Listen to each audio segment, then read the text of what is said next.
Los martes a las 8:30 en El Balance nos vestimos de gala para recibir los debates Transforma España. De la mano de Eduardo Serra y moderado por Federico Quevedo, todas las semanas dedicaremos un espacio a reflexionar y debatir sobre aquellos asuntos que contribuyan a transformar el futuro y hacer del nuestro un país mejor. Eduardo Serra, buenas noches. Buenas noches, Federico.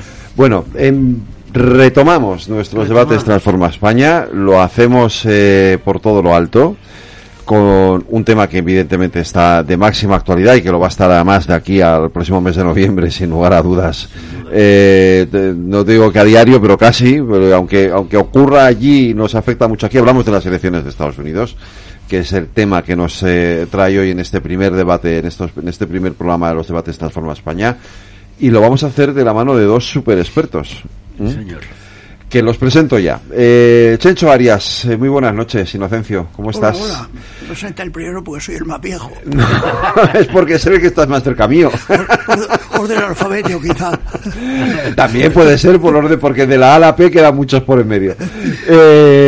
Chencho Arias es licenciado en Derecho, diplomático desde el año 67. Has estado destinado en Bolivia, Argelia, Portugal. También ha estado en el Ministerio de Asuntos Exteriores, en la Oficina de Información Diplomática, ha sido portavoz del departamento en diferentes periodos, secretario de Estado de Cooperación Internacional y Asuntos Iberoamericanos y subsecretario del Ministerio de Asuntos Exteriores y embajador ante Naciones Unidas. Pues de nuevo, Chencho, muchas gracias por estar aquí. Y Charles Powell, buenas noches, Charles, ¿cómo estás? Director del Real Instituto Elcano desde el año 2012, profesor de Historia Contemporánea de la Universidad de San Pablo desde el año 2001, licenciado en Historia y Literatura, doctor en Historia por la Universidad de Oxford, y también ha sido profesor de Historia Contemporánea en esa universidad, director adjunto del Programa de Estudios Europeos del Instituto Universitario Ortega y Gasset y subdirector del Centro Español de Relaciones Internacionales de la citada fundación. Pues gracias a los dos por acompañarnos, Eduardo, y ponemos al toro en suerte. Sí, venga. Bueno, es lo que toca a ti, como ya tú lo has sabes. dicho, va a ser un tema de la máxima actualidad durante las próximas semanas, pero además es un tema de la máxima importancia, aunque quizá no nos demos la cuenta, seamos conscientes. Estados Unidos no es solo el país más importante del mundo. Estados Unidos ejerce desde el final de la Segunda Guerra Mundial o desde la creación de la Alianza Atlántica en el año 49 como el sheriff del mundo. De manera que para evitar, yo personalmente prefiero vivir en un pueblo con sheriff que en un pueblo sin sheriff. Y esta presidencia de Estados Unidos tiene una enorme importancia, por supuesto, para los norteamericanos, pero también para todo el mundo, especialmente a los que estamos, digamos, bajo la férula norteamericana, que es o bien el paraguas de la OTAN o bien la Unión Europea. Pertenecemos con ellos al mundo occidental, al mundo llamado después de la Segunda Guerra al mundo libre, y tiene una importancia capital. Pero además lo que pasa es que en estas elecciones, no en otras, pero en estas elecciones yo creo que está en juego esa tendencia secular en Estados Unidos hacia el aislamiento o no. Probablemente no sea así, pero tal como se presentan, parece que Trump es más partidario del aislamiento y Kamala Harris es más partidaria de seguir jugando ese papel de sheriff. Si recordamos todos, cuando fue presidente Trump, la frase que más repitió y que ha seguido repitiendo es America First. Yo creo que no es correcto. Él no quiere decir America First, quiere decir America Only. Él se ocupa de América, le ha molestado, probablemente tiene alguna razón, en que no se vayan las industrias hacia países de fuera de Estados Unidos, el sudeste de Asia, México, etcétera, pero parece dar a entender que quiere olvidar al resto del mundo. En definitiva, Trump se aparece como un outsider, alguien que no es poco previsible, no sabemos por dónde va a salir, mientras que Kamala Harris parece más un miembro de la clase política tradicional americana. Es verdad que, como digo, él ya ha sido presidente y es verdad que ella está siendo vicepresidenta, pero son dos caracteres que se presentan como muy opuestos. Yo creo que en tiempos, y con esto termino, de globalización, la alternativa, la disyuntiva entre Trump y Kamala Harris es una disyuntiva extraordinariamente importante para Estados Unidos, para el mundo libre, para Europa y desde luego también para España. Bueno, Eduardo nos pone el tono en suerte. Esto es lo que va a enfrentar, digamos, a los dos candidatos el próximo mes de noviembre. Chencho, tu primera reflexión. Bueno, lo primero haré un comentario sobre mi trayectoria. Te has olvidado un hecho importante. Que me he olvidado. El director del Madrid. No, Vale, no me refería a eso. Vale. No, para nada. Yo soy la única persona, junto con don Eduardo Serra, ¿Sí? que tuvimos el mismo cargo con la UCD, con el PSOE, no El PSOE de Felipe, no quieres el decir. sanchismo. Sí. Y con el Partido Popular. Él en un escalón más alto fue ministro y secretario de Estado, yo fui secretario de Director General, pero los dos únicos personas que, siendo funcionarios, tuvimos un cargo. Bueno, ahora vamos al tema de Estados Unidos. Efectivamente, Estados Unidos es el imperio más grande que ha existido nunca. El imperio de Felipe II no tenía la influencia cultural que tiene Estados Unidos. El imperio de Felipe II o el de Francia de Luis XIV no eran la potencia económica que es Estados Unidos. Por lo tanto, todo lo que hace Estados Unidos afecta tarde o temprano a todo el globo, pero más aún a sus aliados. Ahora, estamos ante unas elecciones que efectivamente pueden marcar una diferencia. La corriente aislacionista que ha mencionado Eduardo está más acusada en Trump, pero está latente ya en toda la cultura política americana.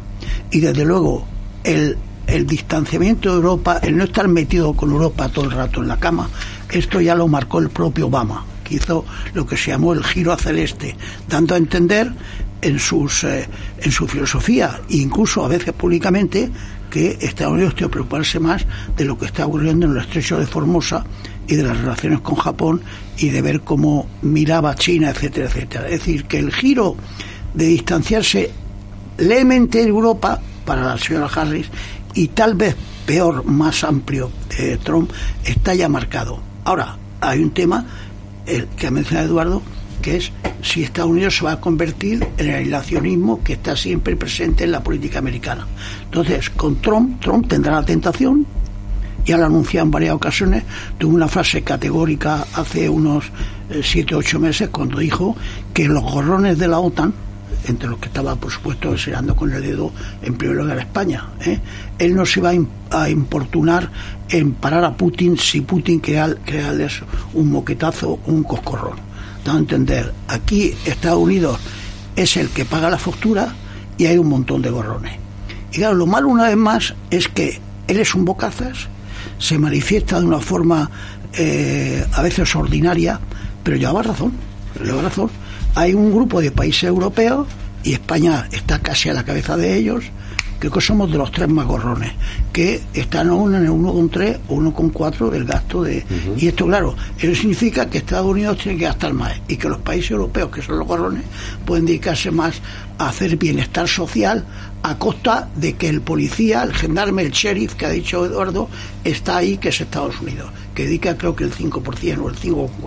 Entonces, esto, si entra Trump y profundiza en un momento de irritación, o simplemente porque lo tiene muy madurado y la gente que tiene alrededor, algunos tan relacionados con él, yo conozco votantes republicanos, gente muy anticomunista, gente muy conocedora de lo imperialista que es Putin, que me ha dicho en otras ocasiones, nosotros nos estamos gastando demasiado con Ucrania y con algunos que son prácticamente familiares míos, estamos gastando demasiado con Ucrania y esto es un momento en que tendremos que reducirlo de forma clara.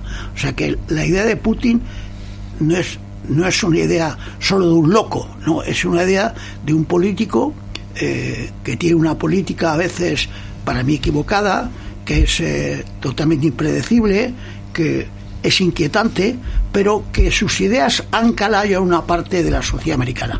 Mientras que la señora Harris ha prometido, y lo ha repetido, que ella va a seguir la política de Biden, o sea, totalmente proatlántica, totalmente defensa de Ucrania, etcétera.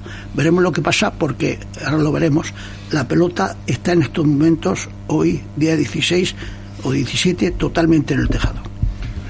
Charles. Bueno, como decía Eduardo, sobre la importancia de Estados Unidos no cabe ninguna duda. País de 333 millones, una cuarta parte de la economía del mundo, el mayor importador de productos, el segundo mayor exportador, ya no es el mayor exportador, China exporta más. Dólar, obviamente, moneda de referencia, moneda de reserva, por lo tanto la importancia económica de Estados Unidos está fuera de toda duda. Como decía Eduardo, la importancia militar también. Se gastan aproximadamente 950.000 millones de dólares en defensa, que representa el 40% del gasto militar mundial. Y por supuesto su papel en la OTAN es absolutamente fundamental. Sin Estados Unidos la OTAN no existiría, obviamente. Y por último, en el aspecto político, yo vengo de una reunión muy interesante en Praga de un think tank que se llama GlobSec, donde había muchos americanos y obviamente eran el centro de la atención, porque todos nos preguntábamos, ¿no? ¿Qué pensáis? Bueno, y uno que me llamó mucho la atención, que se llama Ivo Daalder. Ivo Daalder es presidente del Chicago Council, que es uno de los grandes think tanks americanos, y él estaba planteando esto en términos muy dramáticos. No hemos hablado de algo muy básico, quizás porque lo damos por hecho, pero hay personas muy cualificadas en Estados Unidos que creen que lo que está en juego en estas elecciones no es solamente el papel de Estados Unidos en el mundo, es algo mucho más profundo, que es el futuro de la democracia americana. Ivo Daalder realmente ponía en duda la supervivencia de la democracia americana si se produjese un triunfo de Trump. Lo cual, obviamente, para quienes nos consideramos amigos de los Estados Unidos, sería un drama, pero es que además tendría consecuencias enormes sobre nosotros en Europa. Es decir, todos aquellos partidos populistas de dudosa raigambre democrática, pues obviamente recibirían un enorme impulso en Europa, en América Latina y en todas partes. Yo creo que esa dimensión no debemos olvidarla. A mí me fascinó que en el debate del otro día entre Trump y Kamala Harris, Trump utilizó como referente el hecho de ser amigo de Orbán. Cosa curiosa, porque el 95% de los americanos no saben quién es Orbán. Nosotros en Europa sí, por desgracia, pero ellos no. Pero es curioso, ¿no?, que él sintiera esta necesidad. Por lo tanto, me quedo con esta idea de Ivo Daalder de que realmente lo que está en juego es el futuro de la democracia occidental tal y como la conocemos. Ese comentario de Ivo Daalder le habrá servido a Trump en su bagaje intelectual y polemista, es decir, otro más que está azuzando a la gente para que le pegue un tiro. No, porque es la frase que le ha dicho referida a Kamala. Referida a Kamala ha dicho, dice tantas veces que yo soy un peligro para la democracia, que está excitando al personal. Entonces, yo no sabía que Ivo Daalder le había dicho. En cualquier caso, es verdad que él dijo lo de Orbán, también dijo lo de Maduro. Fue muy sorprendente algunos de los que él esgrimió como supuestos amigos, ¿no? En ese debate, ¿no? Conocimiento personal de Putin, ¿no? Es muy curioso que, a pesar de todo lo que ha ocurrido, él todavía pretenda hacernos creer que su supuesta amistad o conocimiento personal de Putin pudiera ser un dato positivo, cuando probablemente sería exactamente todo lo contrario. Incluso vamos lejos, dice que si él gana las elecciones, entre el 5 de noviembre y el día que tome posesión, el 19 de enero, habrá solucionado el tema de Ucrania. Nada menos. Sí. Yo creo que hay un par de cosas que convendría decir para completar esta visión de conjunto. Una es que para Europa es especialmente importante esta parte del tema de la supervivencia de la democracia americana, y es importante porque si no se gana la guerra de Ucrania, si Rusia ve que puede seguir cargándose las normas tradicionales del derecho internacional y no pasa nada, es literalmente abrir la puerta de Europa a Rusia. La zona esa que ocupan Ucrania y Polonia, entre el Mar Negro y el Mar Báltico, es la entrada, eso es la Selva Negra, por allí pueden entrar. Segundo, no me he referido, y creo que es importante, la superioridad americana económica, la superioridad social política, la superioridad militar y la superioridad tecnológica. Yo creo que Estados Unidos puede controlar militarmente el mundo. No estoy hablando de las armas nucleares, estoy hablando que hoy, para poder controlar el mundo, aunque no sea más que para poder llegar, es fundamental el paso de los estrechos, especialmente de los 5 estrechos básicos. Para controlar un estrecho, dicen los expertos, hay que tener 2 grupos de combate. Luego hay que tener 5 por 2, 10 portaaviones con el correspondiente grupo de combate. Estados Unidos tiene 12. El siguiente, China está haciendo el tercero. Mire usted, yo desde que tengo uso de razón, muchas veces lo he hablado con Emilio Lamo, me he oído que ya se estaba acabando el Imperio Americano. Hace 70 años estaba acabando el Imperio Americano.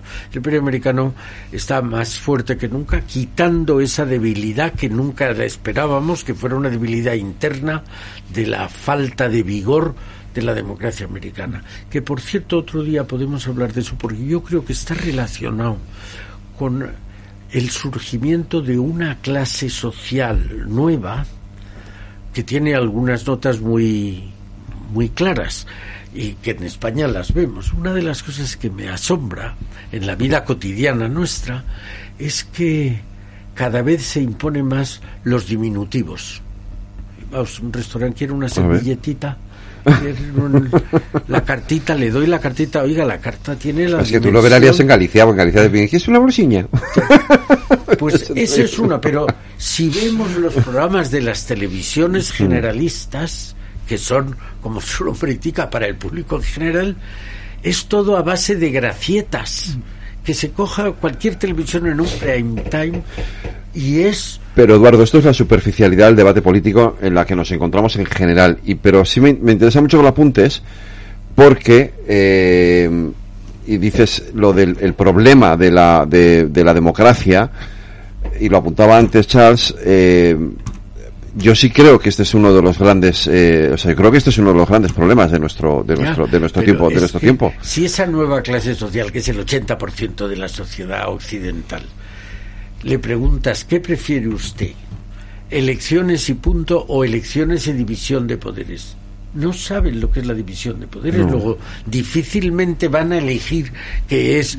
Aquí estamos muy preocupados, los que lo estamos, con que parece que está en peligro la división de poderes. Oiga, para saber que está en peligro hay que saber lo que es. Y esta gente les da igual. Eso es lo que digo, y estos son los populistas de todo el mundo. Los que se creen que la Cámara Legislativa tiene capacidad para hacer todo sin respeto a las minorías o sin respeto a la Constitución. Esa ignorancia de lo que es de verdad la democracia es la que le puede poner en peligro. Chencho. Sí, yo estoy de acuerdo, pero habrá una gran diferencia, como he dicho antes, de si gana Trump a si gana Kamala Harris. Es decir, la estructura política americana, la mentalidad, sobre todo si ganara Harris, si gana Trump, que no va a ocurrir de una forma clara, porque el resultado va a ser extremadamente ajustado si sigue las tendencias que hoy la señora Harris le lleva 1 punto y pico en el sondeo general, y en los estados claves le lleva menos de medio punto.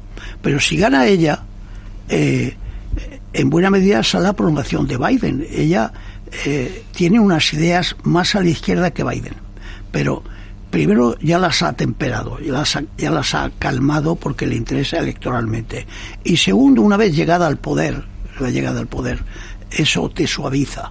Por tanto, eso llamarla izquierdófila, como dice comunista, la llama Trump. Sí. Eso es una estupidez. Primero, no es una comunista, es una socialdemócrata, más a la izquierda que Biden, pero no va más allá. Y luego, una vez que está en el poder, pues tendrá que darse cuenta que la OTAN es la OTAN, que Putin es Putin, y que China, que es el gran desafío de Estados Unidos ahora mismo, pues pero yo diría, por terminar con esta idea de la mentalidad de los americanos actualmente, que la sociedad americana está tan polarizada como la española, tan polarizada como la española. Tú ves que cualquier sandez que dice Trump, sus partidarios, los más sensatos o los más cultos o los más moderados, no la aprueban, pero no quieren en absoluto que hables de ello, que te cambian la conversación porque no reconocerlo, porque van a votar de Trump de todas. Y en el caso de los demócratas es lo mismo.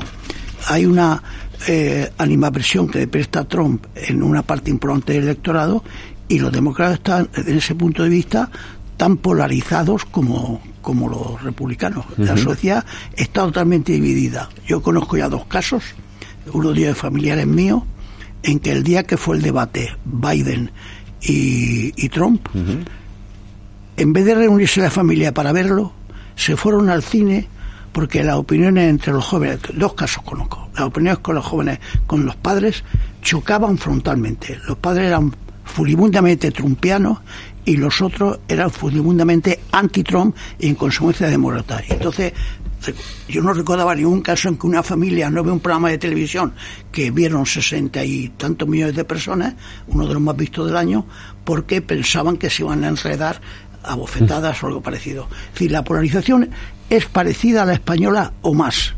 Parecida a la española o más. ¿Tú lo crees igual, Charles? Y además este es el riesgo real de la democracia. Este es el debilitamiento de la democracia, que hablábamos, ¿no? Sí, bueno, yo comparto lo que ha dicho Eduardo, aunque también, Eduardo, no hay que olvidar que Estados Unidos es una de las economías más endeudadas del mundo, 125% del PIB, y hay un debate entre los economistas sobre si esto importa o no importa. Claro, si tú eres el dueño de tu moneda, pues entonces la cosa cambia, ¿no? No es como si España tuviera esa deuda.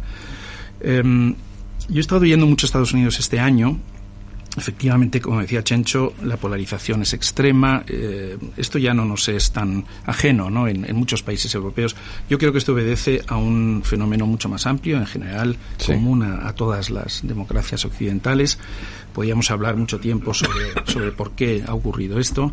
Es curioso, ¿no?, que Trump haya elegido como vicepresidente, candidato a la vicepresidencia, a J.D. Vance, que escribió un libro interesante, ¿no? Hillbilly Elegy, que era sobre precisamente esos americanos que se ven como víctimas de la globalización, como víctimas de la sociedad actual, y hay que reconocer que Trump ha sabido conectar con esos sectores de la sociedad, ¿no? Pero dicho esto, por supuesto, la polarización es extrema. Si gana Trump, probablemente aumentaría todavía más. Si gana Kamala Harris, probablemente no disminuiría de inmediato. Pero yo creo que en última instancia lo que tenemos que pensar es cómo nos afecta en Europa, ¿no? Uh-huh. En la última vez que estuve en Estados Unidos me estuve entrevistando con los think tanks más conservadores.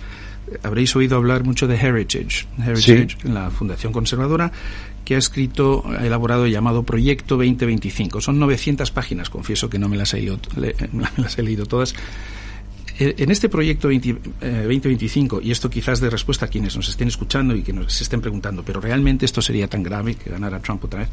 Estos señores reconocen haber entrevistado a 30.000 personas. Entrevistar a 30.000 personas es una cosa interesante. Uh-huh.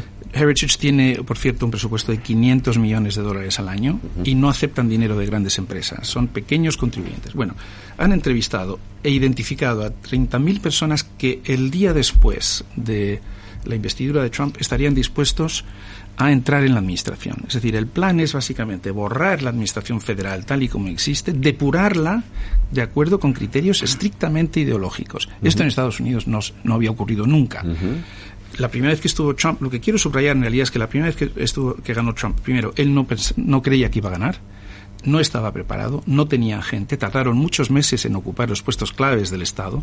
Esta vez no va a ocurrir. Como dicen los americanos, he's going to hit the ground running. Va a empezar desde el primer día. Si ganase, estaría en control. Y tiene un proyecto que yo llamaría totalitario. Y esto es novedoso en Estados uh-huh. Unidos. Esto creo que no es solamente populismo, no es solamente extremadamente radical, no es solamente racista y xenófobo, todo eso lo sabemos.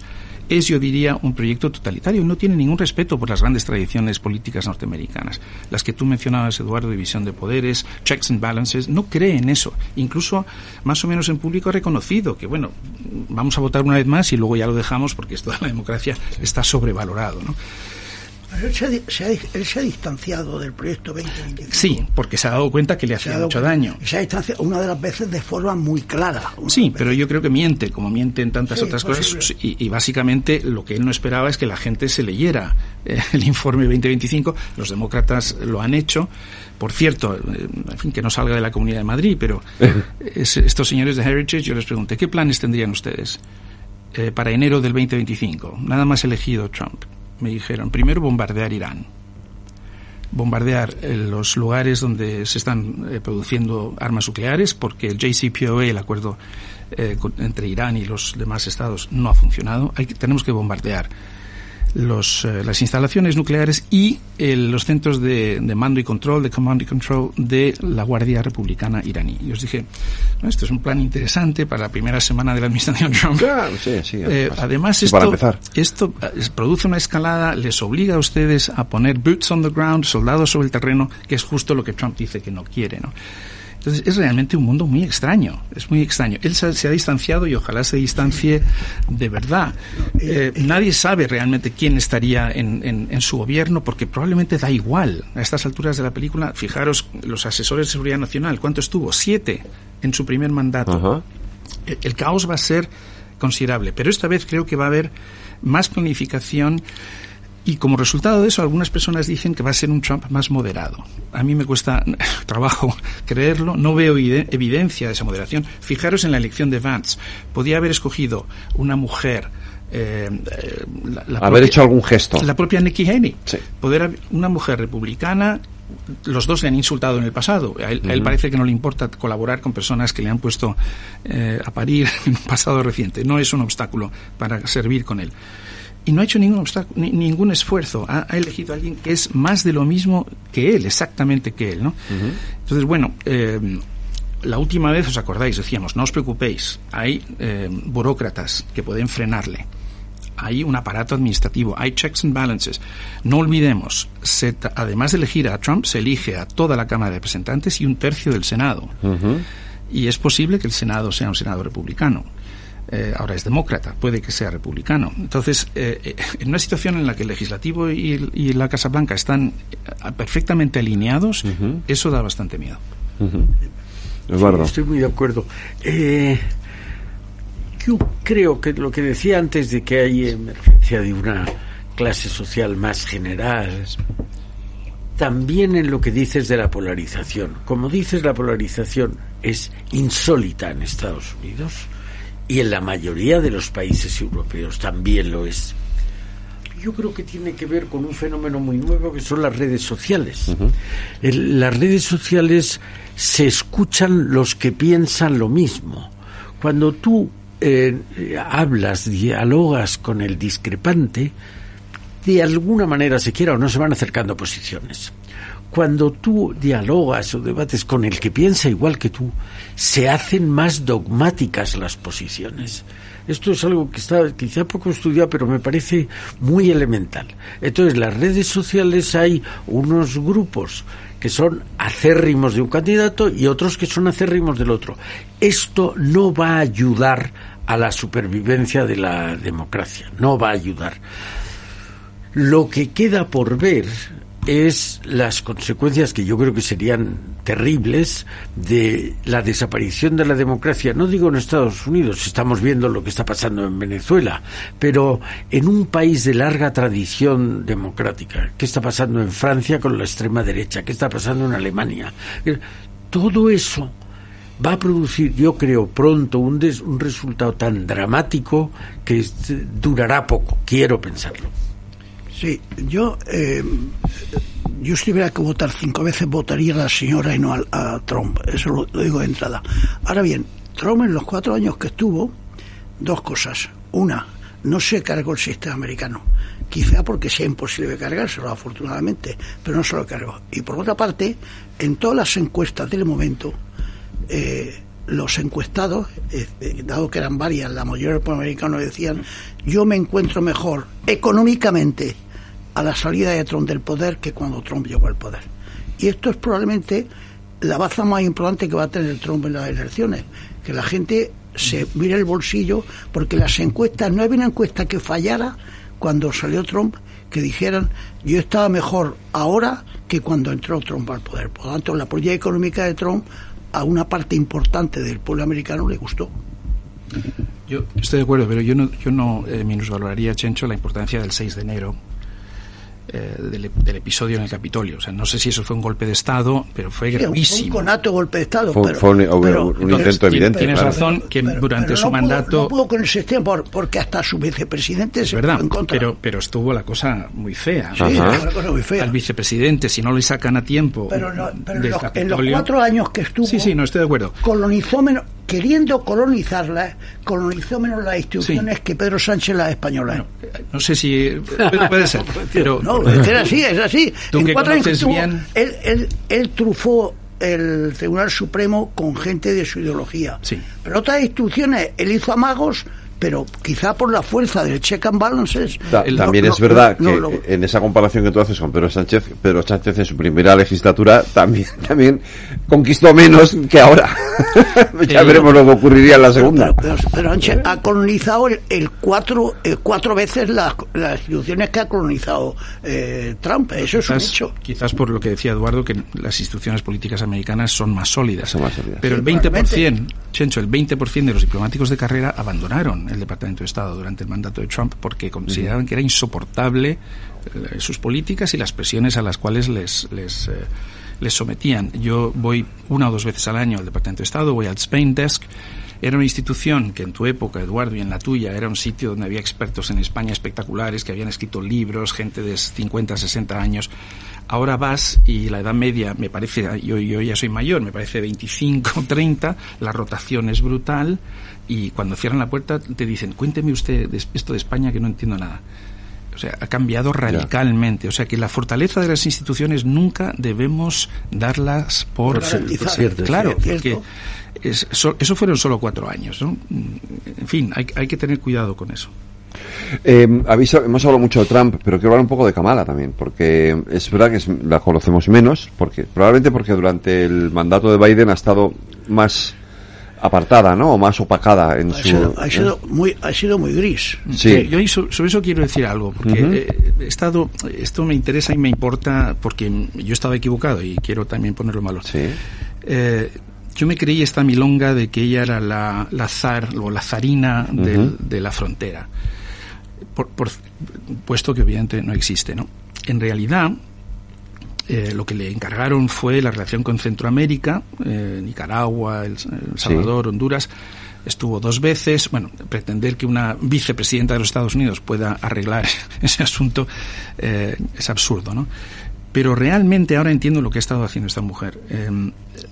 Lo que realmente ha estado haciendo ha sido fortalecer la base demócrata. Y en un tema absolutamente clave, que creo que desde España pasa un poco desapercibido.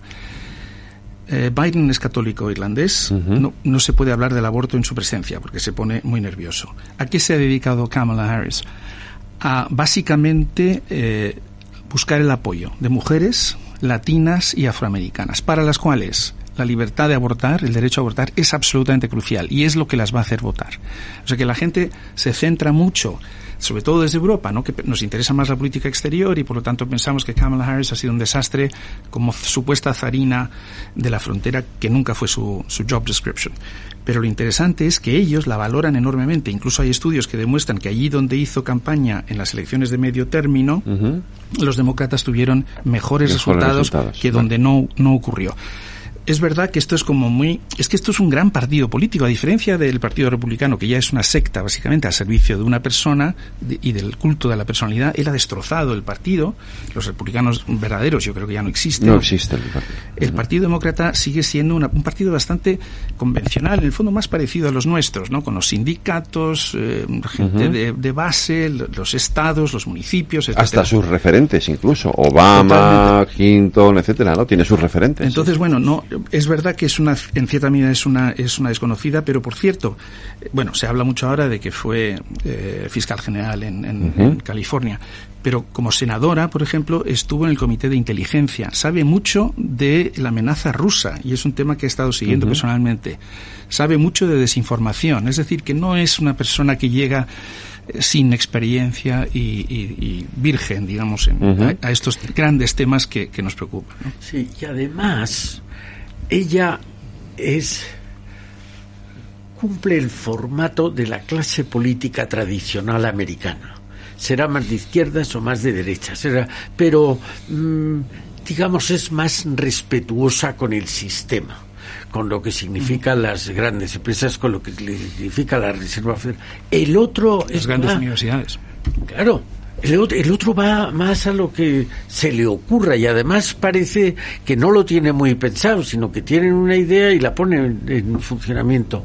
Vaya que yo creo que, prescindiendo de sus cualidades personales, Kamala Harris tranquiliza mucho más al mundo, especialmente al mundo occidental. Claro. Sin ninguna duda. Ahora bien, yo no estoy tan convencido de que la reputación de ella entre los demócratas fuese tan elevada. Ella habrá hecho una labor en la base interesante en el tema del aborto, que es un tema básico en las elecciones, pero si tú hablabas con demócratas significados hace 3 meses y decías, pero este hombre se retira o no se retira, porque este hombre con la edad que tiene es que va a perder las elecciones seguro. Entonces los demócratas bien pensantes movían la cabeza, pero cuando decía, ¿y quién podría decir? Es que no hay ninguno claro. Y cuando yo mencionaba en 3 ocasiones, no recuerdo, yo mencionaba, y la vicepresidenta, ninguno te hacía el gesto, pero ninguno asentía. No, la vicepresidenta no. Sería mejor Buttigieg o sería mejor tal. Es decir, que su reputación, ahora sin embargo, ha crecido claramente desde que saltó a la palestra, pero su reputación no. Y erróneamente o acertadamente estaba desprestigiada con el tema de la emigración, aunque sí es cierto que ella no era la zarina de la migración, ni existe el cargo, ni le dieron los poderes para solucionar el tema de la frontera. Pero ese pegote se le quedó a ella encima de que la emigración. Y la elección yo creo que se va a jugar, Trump va a jugar el tema de la economía y el tema de la emigración, los dos importantes. Y los otros van a jugar el tema del aborto y el tema de la inquietud que crea para el sistema democrático una persona como Trump. Y entonces, ¿cuál va a primar? Pues no sé, el tema del aborto en ciertas clases sociales y en las mujeres sí va a primar, pero hay otras cosas, por ejemplo, los blancos hombres van a votar a Trump en un número considerable, ocurra lo que ocurra. Es que la polarización llega hasta eso. Sí, yo no sé si esa polarización hace que por un lado estemos hablando de algo que hace 10 o 20 o 40 años no hubiéramos hablado, que es el aborto como tema divisorio en Estados Unidos, ¿verdad? En Estados Unidos. Bueno, pero es que han eliminado Roe versus Wade. Claro, y como tampoco antes hablábamos de la división de poderes, yo creo que ahora aún ha llegado una cantidad de gente nueva que le interesa mucho más su vida personal que la vida nacional. Entonces, el índice del coste de la vida, el IPC, interesa mucho más a la gente que las relaciones, en el caso nuestro, con Marruecos. Pero ahí lleva ventaja algo Trump en el tema del IPC. Claro. Sí. Pero quiero decir que es algo que pertenece más a la esfera personal del votante que a la esfera nacional. Y yo creo que esto sí es una vía de deterioro de la vida democrática. Sí, lo que nos cuesta. También está el tema de la federación versus los estados, ¿no? Que es una cosa que ha estado presente desde la independencia, fue gran protagonista en la guerra civil, ¿no? Los republicanos siempre se han escondido un poco detrás de esto, ¿no? Es decir, defendían a ultranza los derechos de los estados frente a Washington, ¿no? Washington, burócrata, etcétera. Y esto también está en el tema del aborto, ¿no? Porque ahora de lo que se habla es dónde va a estar la potestad, ¿no? Desde Europa nos parece muy chocante esto. Tienes razón, Eduardo, porque dábamos por hecho en España desde los 80, en otros países desde antes, que este era un tema ampliamente superado. Pero es que no olvidemos, el activismo judicial del Tribunal Supremo en Estados Unidos está siendo brutal.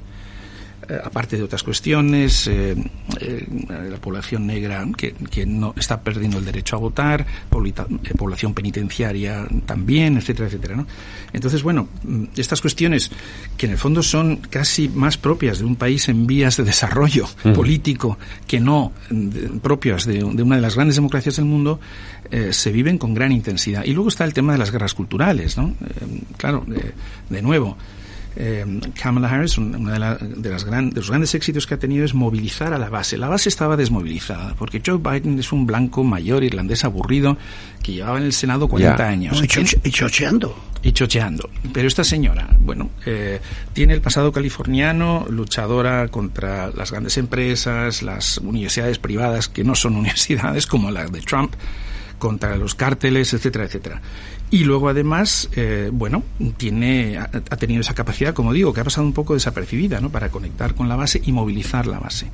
Es verdad que a pesar de todo esto, el resultado sigue, como decía Chencho al principio, sigue siendo probablemente de los más reñidos de las últimas décadas. Sí, el tema del aborto es que hay que conocer lo que tú decías, el sistema federal americano y la idiosincrasia de lo americano. Lo que hizo el Tribunal Supremo en otro país ha producido un escándalo colectivo de derecha y de izquierda. Allí lo ha producido solo en la izquierda, precisamente porque el Tribunal Supremo lo que dijo: yo no voy a prohibir el aborto, pero sí dejo a los estados que cada estado lo regule de la forma como le apetezca. Uno que lo prohíba después de 6 semanas de embarazo o de 8 semanas, otro que lo prohíba del todo, etcétera. Y esto en Estados Unidos, esto tiene su público. Y es a lo que... Claro. Trump no se ha montado entusiásticamente en que hay que permitir el aborto ni en prohibirlo, pero sí da a entender que hay que respetar lo que digan los estados. Por lo tanto, y esto tiene su público en Estados Unidos, que es el estado. Como el tema de las armas tiene su público. Voy a hacer una pequeña pausa para la publicidad y volvemos enseguida. No se me vayan,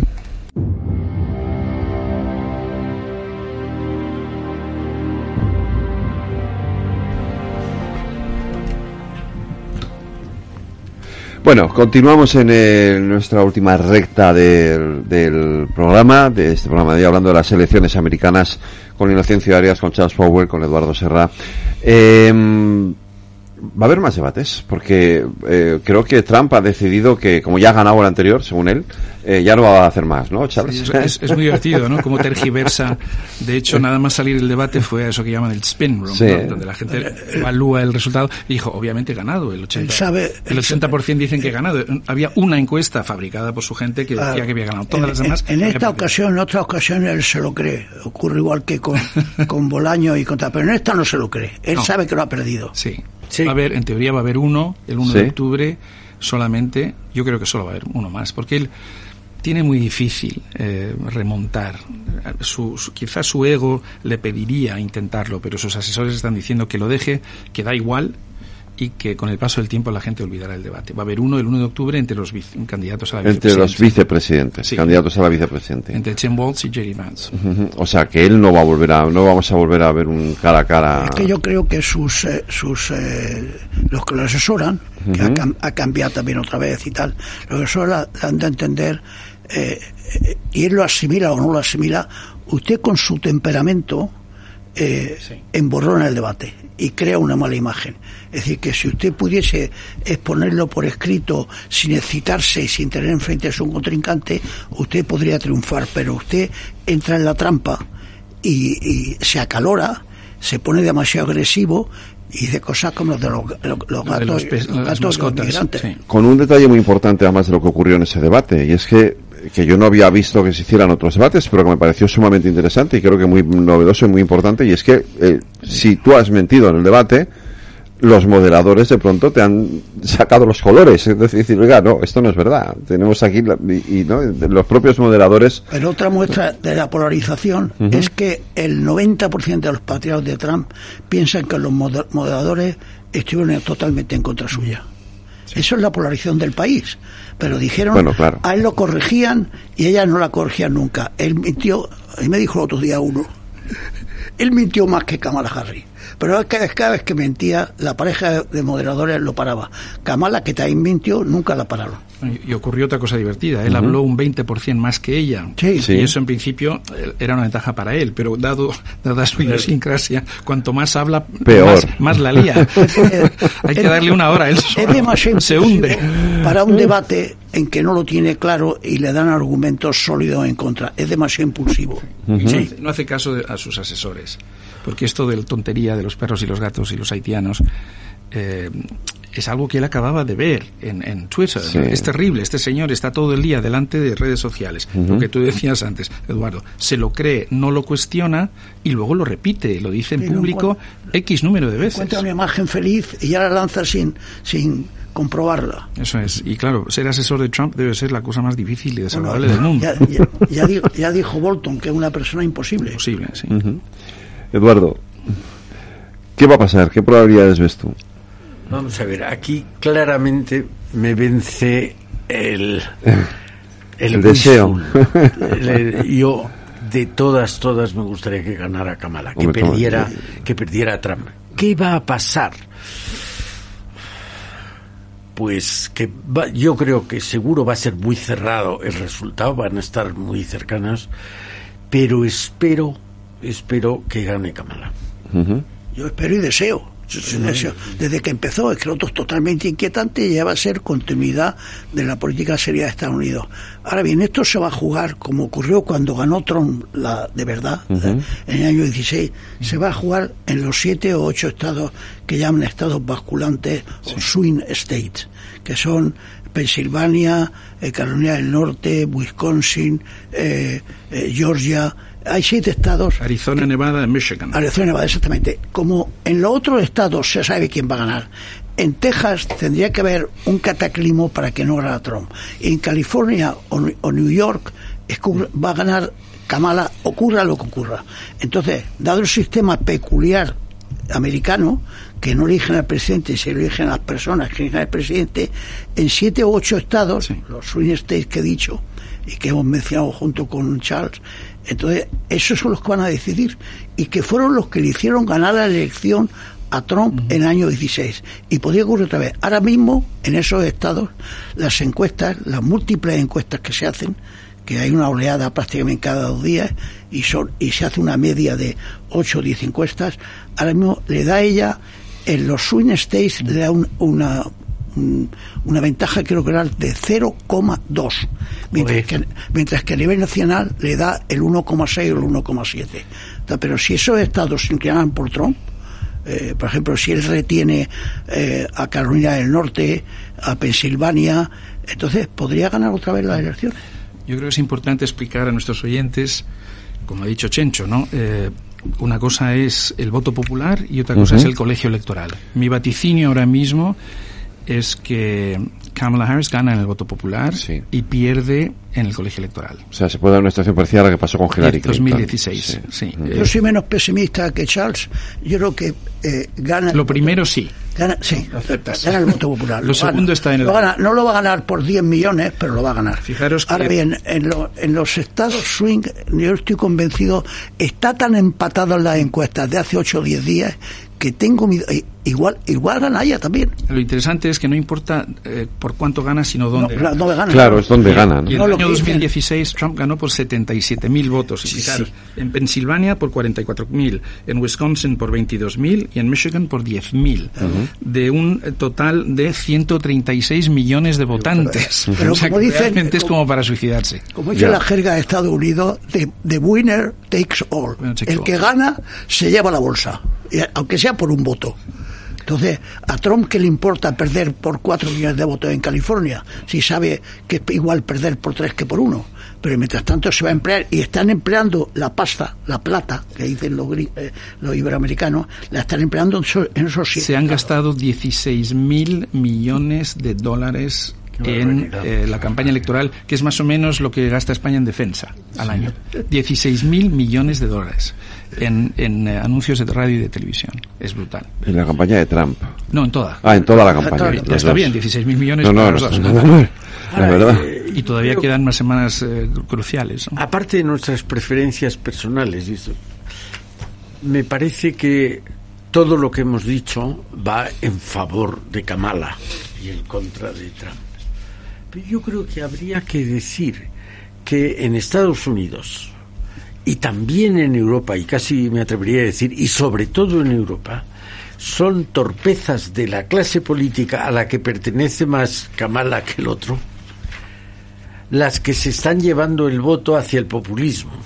O sea, igual que fue una sorpresa averiguar que el voto nazi ganó, sobre todo por la clase media baja, que veía en peligro su diferenciación con la clase baja sin media. A mí me parece que estas veleidades de la clase política, hablando de la inmigración, que no lo sienten los senadores, ¿no?, lo sienten la gente de abajo que le quitan el puesto de trabajo, que lo que sea, eso hace muchísimo daño a Estados Unidos y a Europa. Tendrían que ser un poco menos ideológicos y un poco más pragmáticos y realistas. Que sí, que todo el mundo es igual, pero no le quite usted el puesto de trabajo al señor que se le lleva la fábrica a Camboya. No se lo quite. No, pero es que también los camboyanos, que sí, que es verdad, pero yo creo que un poco más de realismo, de pragmatismo en la clase política a la que, repito, pertenece Kamala Harris, no vendría nada mal ni en Estados Unidos ni en Europa. Ahí está el votante de Trump. Claro. El blanco de clase media o clase de abajo. El blanco con título superior no es muy de Trump. Tiene bastantes, sí, pero tiene menos que Kamala. Tiene menos que Kamala. Sin embargo, el tipo que teme que el emigrante le quite esto o que no tiene excesiva cultura es más proclive a Trump. Sí. También es verdad que olvidamos en Europa que hay más continuidad entre los dos partidos de la que pensamos. Ha habido más continuidad entre Obama y Trump, de la que hemos reconocido, y luego Biden, y probablemente habrá, es decir, esta idea de America First está muy arraigada. El elemento vertebrador de la vida americana, ¿cuál es? La rivalidad sistémica con China. Y los dos partidos, los dos candidatos, básicamente tienen una postura casi parecida. Sí. Por supuesto, Trump habla más de los aranceles, de un 200% para los automóviles eléctricos, un 60% para el resto, pero Biden está también siguiendo... Biden hasta ahora ha seguido esa misma política absolutamente proteccionista y America First en este sentido, ¿no? Sí. Y tiene a los sindicatos, estos hombres blancos de cierta edad que temen por sus trabajos. Ese es un voto también aislacionista, no muy entusiasta por el multilateralismo. Sí, hay más coincidencia de las que parece. Sí, y luego para nosotros, ¿no?, que decía Eduardo al principio, ¿cómo nos afecta? Bueno, ¿es el fin de la OTAN si gana Trump? Yo creo que no. Mis interlocutores de este mundo conservador americano dicen que va a seguir diciendo lo que decía antes, es decir, los free riders, ustedes no contribuyen. Ya no será, el techo ahora va a ser el 3,5%. Va a exigir a los europeos de la OTAN que gastemos el 3,5% del PIB en defensa. En España estamos en el 1,2%, o sea que lo tenemos fácil. España es uno de los 3 de la cola. Exactamente. Bueno, ahora lo hemos subido, ¿no? Parece, bueno, queríamos haberlo subido. Estamos en 0,98. 1,3 máximo. Hemos subido y todo el aumento se ha dado para mandarlo a Ucrania. Ya, claro. Entonces, ¿va a romper la OTAN? No, pero es verdad que está debilitando la credibilidad del artículo 5 por las cosas que dice. La Unión Europea obviamente la desprecia, no la entiende, favoreció Brexit, pero eso nosotros podemos protegernos en relación con eso. Yo pregunté a estos think tanqueros conservadores, Ucrania, ¿no?, la clave, y su respuesta era: no va a cortar la ayuda militar, entre otros motivos, porque esa ayuda redunda en beneficio de la industria de la defensa estadounidense, que está viviendo un momento dulce. Lo que sí pueden reducir es la ayuda económica y la ayuda humanitaria, de la cual no dan gran cosa. Eso más bien lo hacemos nosotros. Sí. O sea que incluso a efectos de Ucrania, ha hablado Zelensky con Trump, lo ha dicho Zelensky hace muy poco. Por lo tanto, eso tampoco sería el fin de la posibilidad de que Ucrania siga luchando y se mantenga como un Estado libre y soberano. En Oriente Medio, bueno, por supuesto sabemos, ¿no?, la apuesta absoluta de Trump por el Estado de Israel y sobre todo por el gobierno de Netanyahu, ¿no?, que son dos cosas distintas. Esto vale recordarlo. Yo creo que Netanyahu está jugando a la carta de esperar a que gane Trump, porque está esperando a noviembre y sobre todo a enero. Si gana Trump, él va a estar mucho más tranquilo desde el punto de vista de garantizarse el apoyo económico. Si gana Kamala Harris, lo tiene complicado, porque aquí lo gracioso es que Ucrania ha dividido a los republicanos, unos quieren seguir apoyando y otros no, y Gaza ha dividido a los demócratas y a los votantes, sobre todo árabe-americanos, etcétera. Pero una vez en la Casa Blanca, probablemente Kamala Harris siga una política muy parecida. Muy parecida, ¿no? Sí.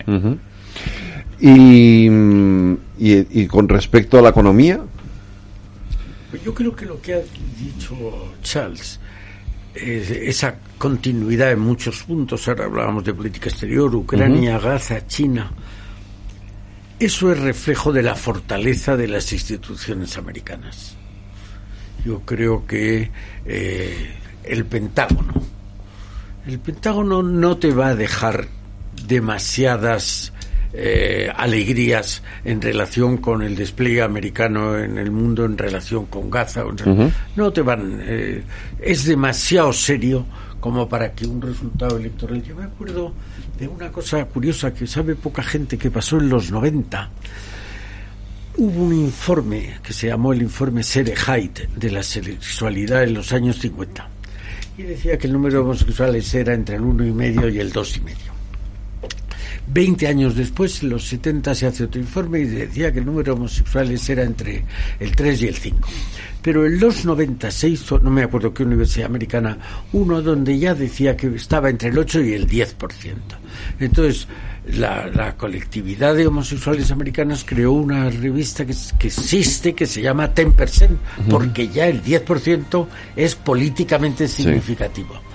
Bueno, el Pentágono, eso era y fue parte del programa electoral de Clinton. De Clinton. Sí. Entonces, lo tenemos que dejar para el siguiente programa. Vale, pues porque lo nos tenemos para que ir. Eduardo, Charles y Chencho, muchísimas gracias a los tres, porque se nos ha pasado rapidísimo, pero ha sido apasionante el debate. Muchísimas gracias y cuidaros. Próxima vez.